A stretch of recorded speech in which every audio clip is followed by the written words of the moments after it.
একচিরা কোরআনে আমাদের নবীজির তিনটি নাম ধরে ডাকা হয়েছে। আমাদের নবীজি নাম কি? নবীজির আরও নাম আছে, সেই নামটি আল্লাহ পাক রব্বুল আলামিন কোরআনে তিনটি নাম ধরে ডেকেছে। বলো তোমরা কেউ জানো সেটি কি নাম?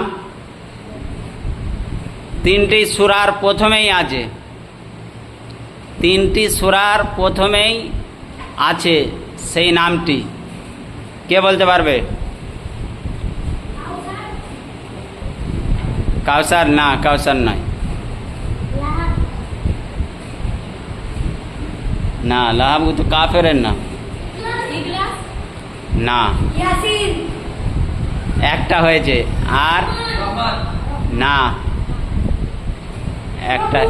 হ্যাঁ, না, দুটো হয়েছে। আর